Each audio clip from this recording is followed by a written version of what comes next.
Hey guys, welcome back to my channel. It has been a hot minute, so I'm sorry about that. But we are coming in with a perfect video to kick off the new year, and that is my 2025 makeup and beauty favorites. I'm gonna try to go in order from how I would do my makeup, and then we'll talk about non-makeup beauty favorites at the end. So skincare, hair care, body care, all that good stuff. Let's kick it off with primers. For me, 2025, these two primers, I was all about them. The Vitamin Enriched Face Base from Bobbi Brown, super good for dry skin girlies or anybody who wants to be hydrated. Makeup lays amazing on top of this. It's been a favorite, probably I think this is the second year now. I've been using it so long, but it does the job well. Also loved the e.l.f. Power Grip Primer. You can tell I'm almost out of it. This was so nice for keeping your makeup in place, and I can layer the two together, and pretty much every foundation I tried worked well with both of these. What's also nice is this is an affordable option, and it does mimic the Milk Hydro Grip Primer pretty well. Complexion products. Haus Labs Foundation. I think this was everyone's favorite of 2025, but the Haus Labs Triclone Foundation. I love this in the summer when it's hot. I love it right now when it's freezing cold and my skin is exceptionally dry. This has a medium buildable coverage.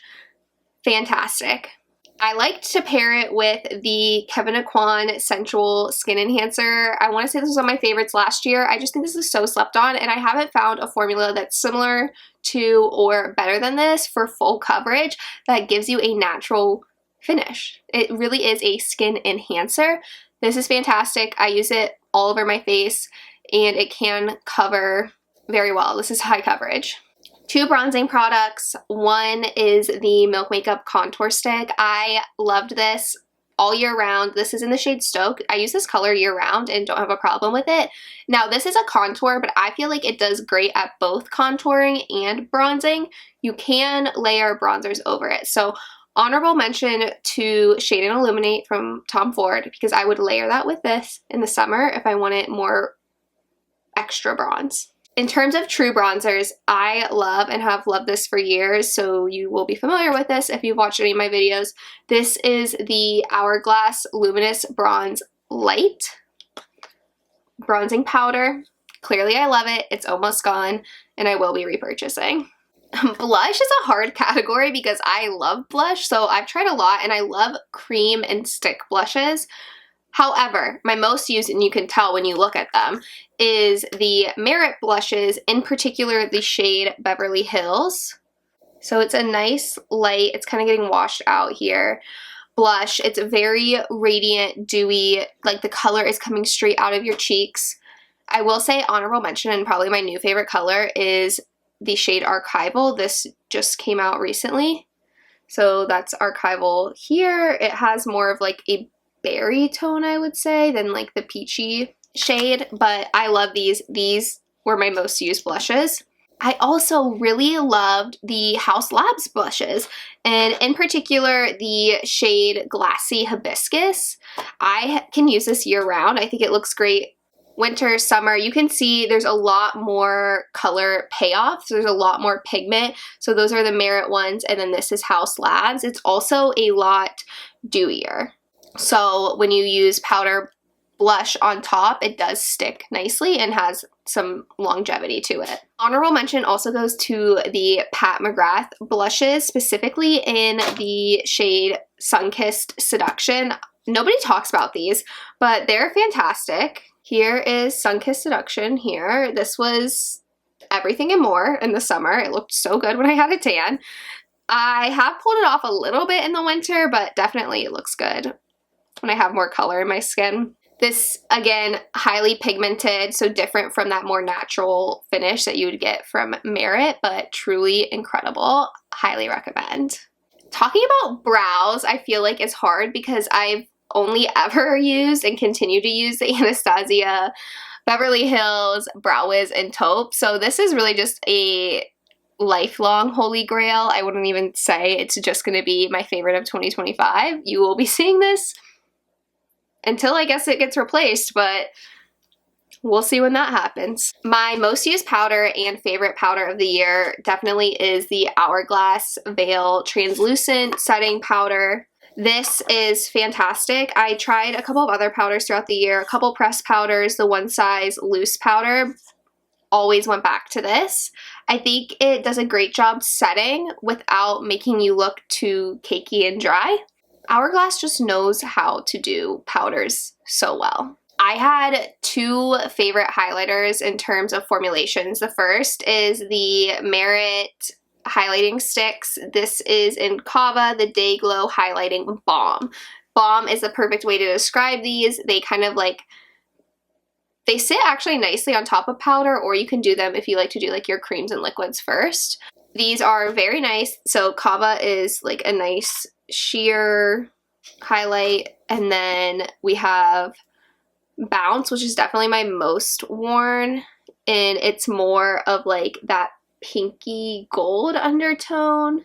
These are fantastic. It's what I'm wearing right now. It's a nice, beautiful, lit from within glow, and then what can really send them over the edge is pairing with the Rare Beauty powder highlights. So this is the shade Enlighten, but definitely my favorite shade of 2025 was Mesmerize, which is like this pinky champagne color. Another favorite, and this is new to me, I discovered this in 2025, is the Makeup Forever Artist Couture pencil, and this is in the shade Boundless Bisque.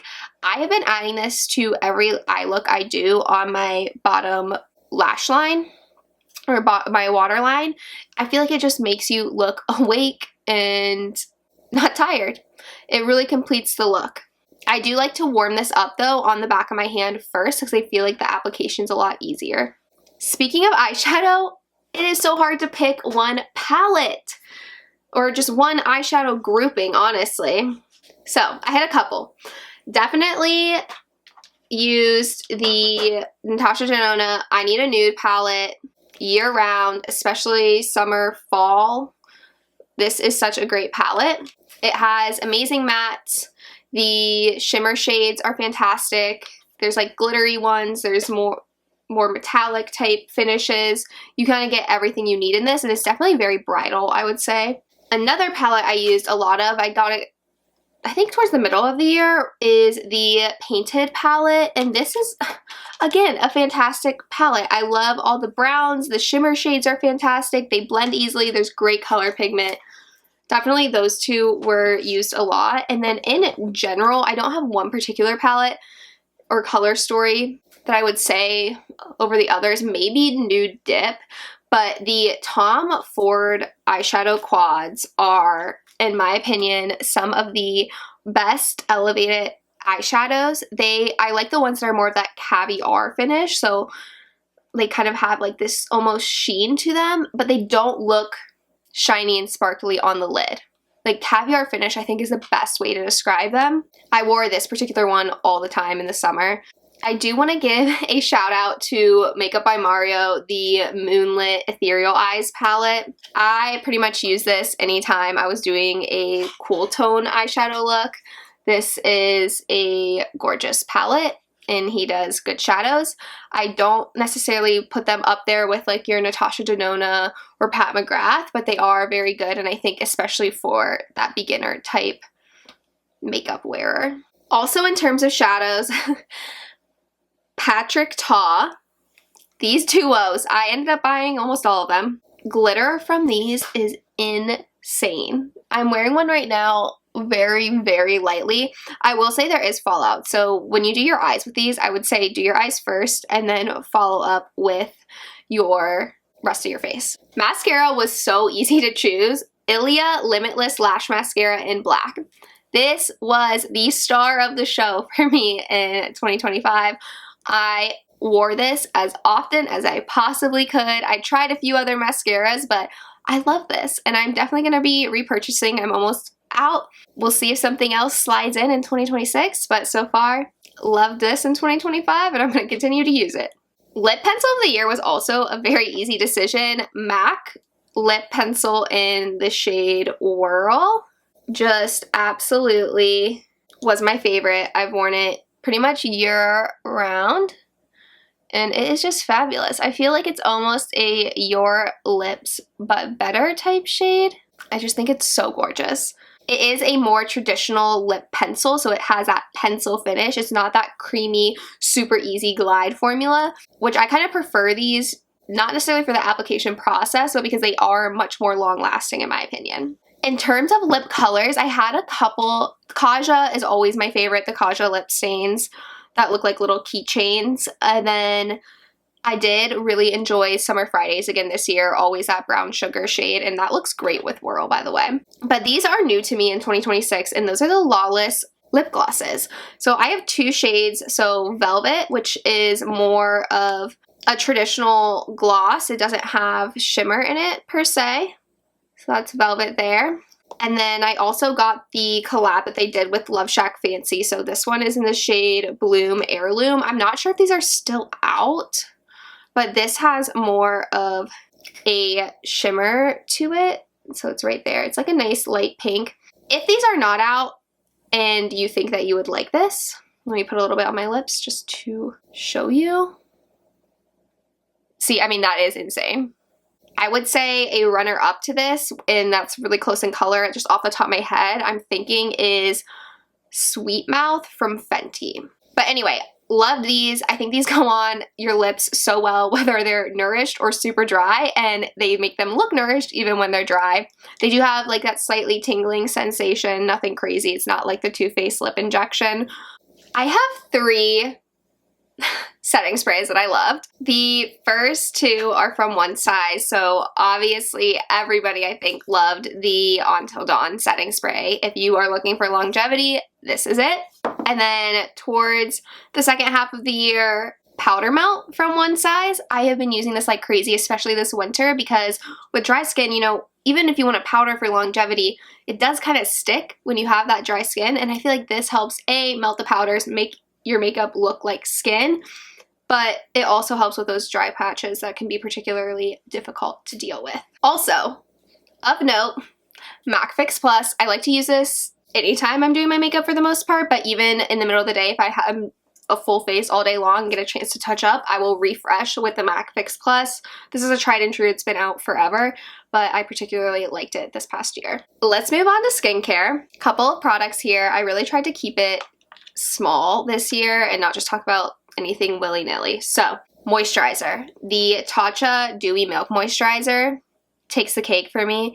I love this stuff. I love the Dewy cream, but sometimes I don't think it lays that well under all foundations and it can pill a little bit. That's what I have found. Overall, I do like it, especially if that's the only thing I'm wearing, but I think this is a step above, especially if you're going to be using it before makeup, because it has that same nourishing effect with maybe a little bit less heaviness. Also, in terms of dry skin, I had two nighttime products that I really like. Tatcha Indigo Overnight Repair. This is amazing. I put this on at night and it really helps with those dry patches. The one default I would say to it, or not default, sorry, the one thing that's like not my favorite is the smell, but you can get used to it.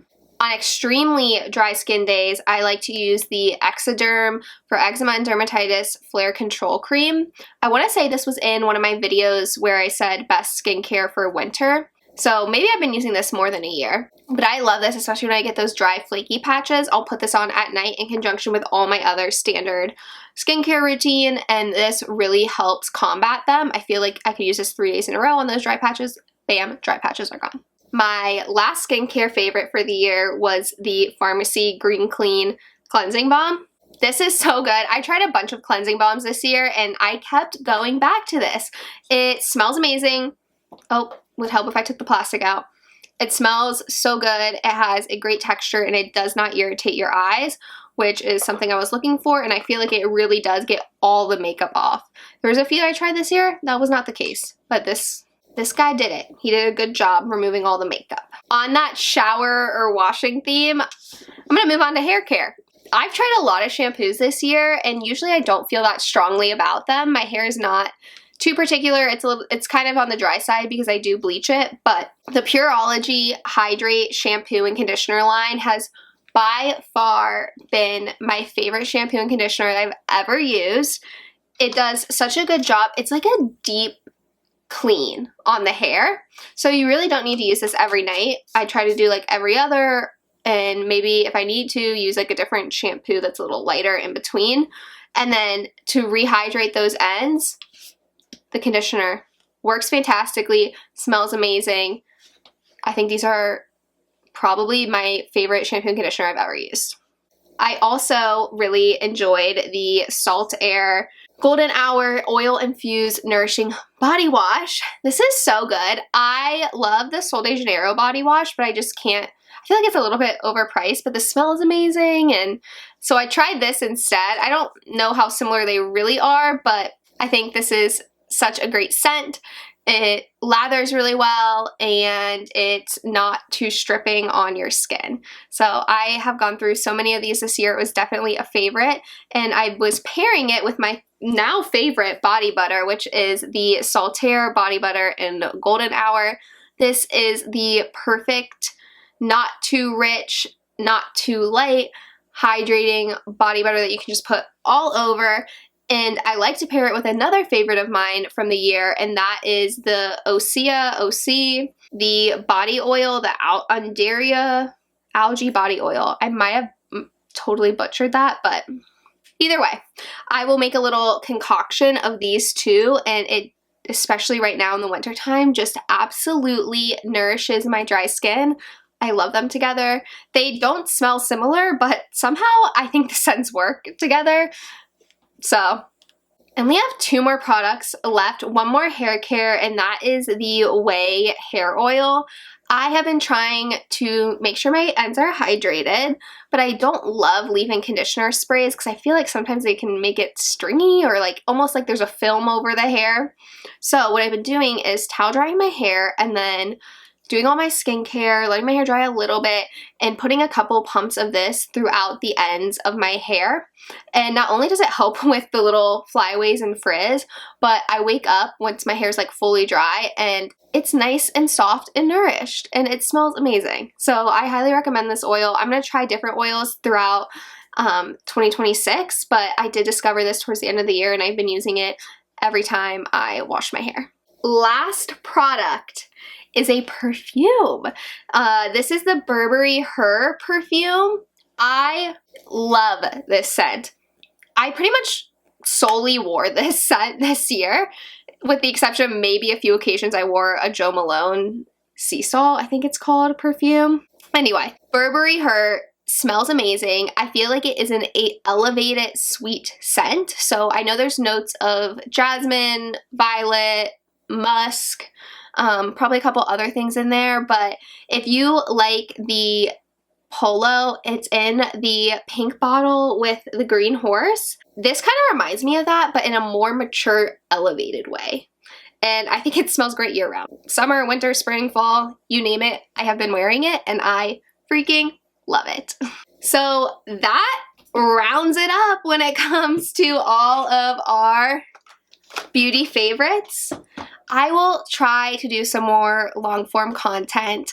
If you are wanting more beauty videos and things like that from me, I do try to post a little bit more on the short section of YouTube, just like quick little full faces of makeup. And then you can also check out my TikTok. I definitely am a little bit more frequent on there. However, New Year's resolution, try to post more long content on YouTube. Thanks for watching, guys. I will see you in the next video. Bye.